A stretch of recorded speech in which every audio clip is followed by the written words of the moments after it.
তিন মাসের মধ্যে এই নিয়ে দ্বিতীয়বার ফের দাম বাড়লো রান্নার গ্যাসের। এর আগে বাণিজ্যিক গ্যাসের দাম বেড়েছে একাধিকবার, তবে এই নিয়ে 3 মাসে দ্বিতীয়বার রান্নার গ্যাসের দাম বাড়লো। এক ধাক্কায় সিলিন্ডার পিছু দাম বাড়লো 29 টাকা। আজ থেকে অর্থাৎ 7ই জুন থেকে বেড়ে গেল রান্নার গ্যাসের দাম। কলকাতায় গৃহস্থলী গ্যাসের দাম সিলিন্ডার পিছু বৃদ্ধি পেয়ে গেল 968 টাকা। এই দামটি আগে ছিল 939 টাকা। পশ্চিম এশিয়ার সংঘাতের আবহে সাধারণ মানুষের মাথা ব্যথার কারণ হয়ে দাঁড়িয়েছে। পেট্রোল আর ডিজেলের দাম বৃদ্ধি, এই কারণে দাম বেড়েছে পরিবহন থেকে শুরু করে বিভিন্ন জিনিসেরই। বাণিজ্যিক গ্যাসের দাম বৃদ্ধির কারণে বাইরে খাবারেরও দাম বেশি বেড়ে গিয়েছে। আর এবার বাণিজ্যিক গ্যাসের দাম বৃদ্ধি মধ্যবিত্তের কপালে চিন্তার ভাঁজ ফেলেছে।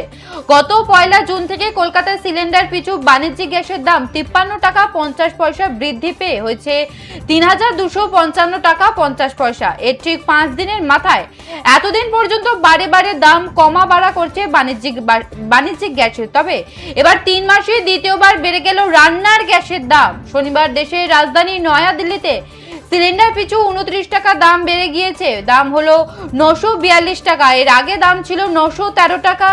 গৃহস্থলীর রান্নার গ্যাসের পাশাপাশি বৃদ্ধি পেয়েছে 5 ও 10 কেজি সিলিন্ডারের দামও। 5 কেজি সিলিন্ডার 10 টাকা 50 পয়সা বেড়ে হয়েছে 358 টাকা 50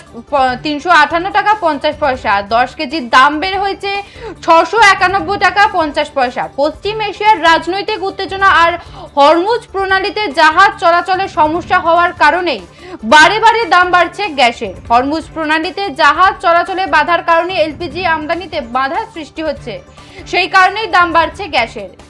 যে খবরের দিকে নজর রাখছি, বড় খবরের দিকে, মধ্যবিত্তের পকেটে টান, ফের বেড়ে গেল রান্নার গ্যাসের দাম। 3 মাসের মধ্যে এই নিয়ে দ্বিতীয়বার বাড়লো রান্নার গ্যাসের। এক ধাক্কায় সিলিন্ডার পিছু দাম বাড়লো 29 টাকা।